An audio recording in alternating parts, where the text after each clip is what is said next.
Kita akan mulai ibadah matian remaja pada sore hari ini. Teman kita Sheryl akan memimpin kita dalam pujian. Silakan.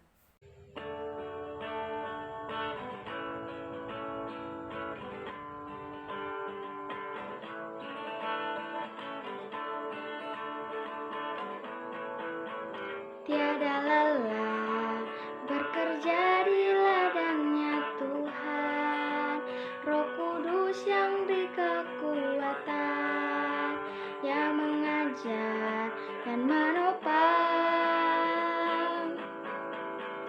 Tiada lelah bekerja bersamamu Tuhan, yang selalu mencukupkan atas segalanya.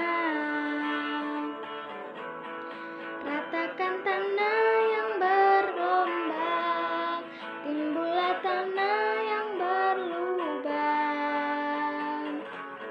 menjadi siap dibangun di atas dasar iman. Ratakan tanah yang bergelombang, timbullah tanah yang bergelombang, menjadi siap dibangun di atas dasar iman, menjadi siap dibangun di atas dasar iman.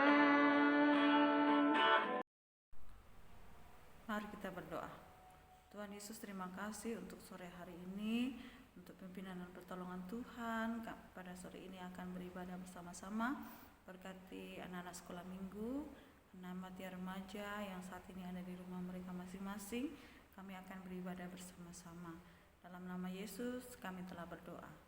Amin.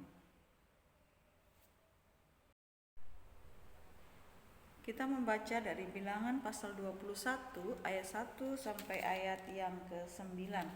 Begini bunyi firman Tuhan. Peperangan dekat Horma. Raja negeri Arad, orang Kanaan yang tinggal di tanah Negev, mendengar bahwa Israel datang dari jalan Atarim, lalu ia berperang melawan Israel, dan diangkutnya beberapa orang tawanan daripada mereka. Maka bernasalah orang Israel kepada Tuhan, katanya, jika engkau serahkan bangsa ini sama sekali ke dalam tangan kami, kami akan menumpas kota-kota mereka sampai binasa. Tuhan mendengarkan permintaan orang Israel lalu menyerahkan orang Kanaan itu. Kemudian orang-orang itu dan kota-kotanya ditumpas sampai binasa. Itulah sebabnya tempat itu dinamai Horma, ular tembaga. Ayat yang keempat. Setelah mereka berangkat dari Gunung Hor, berjalan ke arah Laut Teberau untuk mengelilingi tanah Edom, maka bangsa itu tidak dapat lagi menahan hati di tengah jalan. Lalu mereka berkata-kata melawan Allah dan Musa, mengapa kamu memimpin kami keluar dari Mesir, supaya kami mati di padang gurun ini? Sebab di sini tidak ada roti dan tidak ada air, dan akan makanan hambar ini kami telah muak. Lalu Tuhan menyuruh ular-ular tedung di antara bangsa itu, yang memanggut mereka sehingga banyak dari orang Israel yang mati. Kemudian datanglah bangsa itu mendapatkan Musa dan berkata, kami telah berdosa sebab kami berkata-kata melawan Tuhan dan engkau. Berdoalah kepada Tuhan supaya dijauhkannya ular-ular ini daripada kami. Lalu Musa berdoa untuk hari itu. Maka berfirmanlah Tuhan kepada Musa, buatlah ular tedung dan taruhlah itu pada sebuah tiang, maka setiap orang yang terpagut, jika ia melihatnya akan tetap hidup. Lalu Musa membuat ular tembaga dan menaruhnya pada sebuah tiang. Maka jika seseorang dipanggut ular, maka ia memandang kepada ular itu, tetaplah ia hidup. Ya, demikian kebenaran firman Tuhan yang sudah kita baca pada sore hari ini. Ayat hafalan kita dari Yohanes 3 ayat 14 sampai 16. Begini bunyi firman Tuhan. Dan sama seperti Musa meninggikan ular di padang gurun, demikian juga Anak Manusia harus ditinggikan, supaya setiap orang yang percaya kepadanya beroleh hidup yang kekal. Karena begitu besar kasih Allah akan dunia ini, sehingga ia telah mengaruniakan anaknya yang tunggal, supaya setiap orang yang percaya kepadanya tidak binasa, melainkan beroleh hidup yang kekal. Nah, Bangsa Israel baru saja mengalami pertolongan Tuhan, di mana Tuhan memberikan kemenangan ketika mereka melawan bangsa Arab. Tetapi oleh karena perjalanan yang meletikan, membosankan, ini membuat bangsa Israel berkeluh kesah kepada Tuhan. Ya, mereka memprotes Musa, kemudian mereka menyesali kebebasannya dari tanah Mesir, kemudian mereka bilang bosan, ya, bosan makan makanan yang sama setiap hari, dan mereka menggerutu. Ya, mereka tidak bersyukur untuk setiap pertolongan dan berkat Tuhan di dalam kehidupan mereka. Mereka tidak menghargai bagaimana Tuhan melindungi, menyertai dan menolong mereka. Nah, oleh karena mereka selalu menggerutu, tidak bersyukur, Tuhan memberikan konsekuensi bagi mereka. Konsekuensinya apa? Ya, mereka mendapat hukuman dari Tuhan. Nah, kalau kita baca di dalam Bilangan yang sudah kita baca tadi, bahwa hukuman Allah adalah ular berbisa. Ya, ada ular berbisa yang dikirim Allah untuk menghukum mereka. Ya, bangsa Israel mulai melawan Allah. Mereka mulai berkata-kata kepada Musa, ya, penyesalan mereka, kenapa mereka dibawa keluar dari tanah Mesir. Kemudian seperti yang saya katakan tadi, bahwa Tuhan mendatangkan ular, ya, ular tedung. Ya, ular tedung ini menggigit mereka. Kalau mereka digigit, ya mereka langsung mati, gitu ya.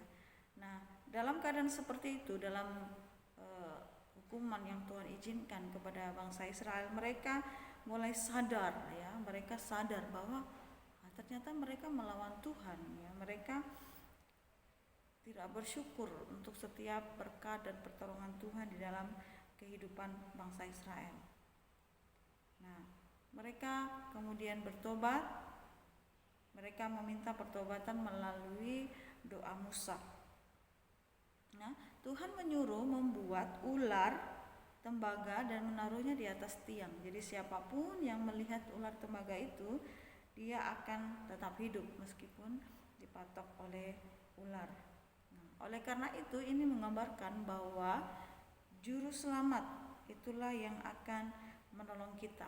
Ya, siapapun yang memandang kepada Tuhan, siapapun yang memandang kepada Kristus, maka ia akan hidup. Ya, oleh karena itu, marilah kita memandang kepada Tuhan, berharap, berserah hanya kepada Tuhan, dan kita selalu mengucap syukur untuk setiap berkat dan pertolongan Tuhan di dalam kehidupan kita.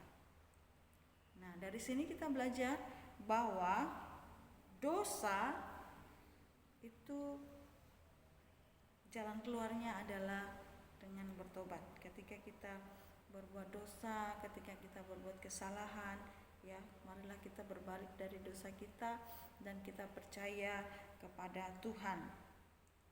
Nah, pertobatan bangsa Israel diterima Tuhan ketika mereka memandang ular tembaga itu. Ya, mereka hanya perlu memandang ular tembaga itu tanpa harus mengusir ular-ular yang lain yang ada di situ. Nah, pertolongan Tuhan berlaku juga jika kita merespon firman Tuhan dengan iman, dengan pertolongan Tuhan dan keselamatan yang Tuhan berikan, itu akan kita terima. Demikian firman Tuhan, biarlah memberkati kita semua. Kita orang berdosa, biarlah kita memandang kepada Tuhan, percaya kepada Tuhan bahwa pertolongan Tuhan itu begitu nyata dan luar biasa di dalam kehidupan kita. Amin. Dan kita akan memberikan persembahan dan pujian, dan doa akan dipimpin oleh teman kita Liska. Berilah yang baik, berilah yang baik, Tuhan sudah memberikan yang terbaik. Apa yang kau beri, berilah sekarang, Tuhan janji balaskan, memberkati kau selamanya. Teman-teman, mari kita sedang dalam doa. Ya Tuhan, terima kasih karena kami sudah membaca dan merenungkan firman-Mu. biarlah firman-Mu itu bisa kami mengerti dan kami lakukan dalam kehidupan kami sehari-hari. Dan kami juga telah memasukkan korban syukur kami, Ukraina memberkati dan memberkati pula yang telah memberinya. Dan lanjut ibadah kami, dalam nama Tuhan Yesus kami sudah berdoa, amin. Mari kita berdoa. Tuhan Yesus, terima kasih untuk firman Tuhan yang kami boleh dengar di pagi hari ini, yang mengingatkan kami untuk kami boleh memandang kepada Tuhan, karena Engkau-lah juru selamat kami, seperti bangsa Israel ketika mereka memandang ular tembaga itu, mereka selamat diluputkan dari maut. Ya Tuhan, biarlah firman Tuhan ini terus mengingatkan kami untuk kami hanya percaya kepada Tuhan dan berserah kepada Tuhan, percaya bahwa pertolongan Tuhan akan ada di dalam kehidupan kami. Pada saat ini kami berdoa untuk anak-anak kami, remaja-remaja, kami berdoa untuk anak-anak yang akan mengikuti ujian sekolah, baik yang ada di kelas 6, di kelas 9, bahkan kelas 12. Tuhan tolong mereka, anak-anak kami sekolah minggu, berikan hikmat, berikan kemampuan dalam mengerjakan setiap tugas-tugas yang diberikan. Kami berdoa juga untuk anak-anak kami yang dalam pendidikan mereka, dalam segala sesuatu yang dikerjakan, dalam segala sesuatu studi mereka, supaya Tuhan boleh menolong dan memberkati mereka.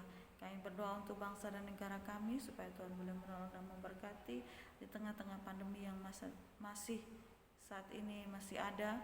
Biarlah Tuhan boleh menolong kami, memberikan kesehatan dan kekuatan, sehingga kami boleh diluputkan dari segala sakit penyakit, diluputkan dari segala virus-virus yang ada.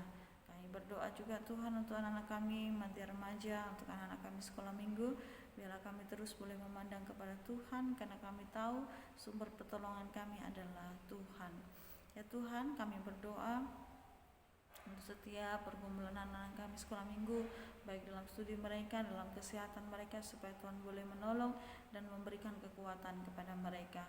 Berdoa untuk gereja kami, gereja Kibait Parabaraya, supaya Tuhan terus juga boleh menolong setiap hamba Tuhan yang ada, yang boleh melayani kami, setiap program-program yang ada, baik secara khusus untuk program-program sekolah minggu, supaya Tuhan boleh menolong dan memberkati kami. Dan kami akan mengakhiri sekolah minggu kami pada saat ini pada mati remaja, supaya Tuhan terus boleh memampukan kami, memberikan kemampuan, kesehatan dan kekuatan kepada kami. Di dalam nama Tuhan Yesus kami telah berdoa. Amin. Demikian ibadah kita pada sore hari ini. Terima kasih untuk teman-teman yang mengambil bagian, dan sampai jumpa. Sehat selalu. Tuhan Yesus memberkati.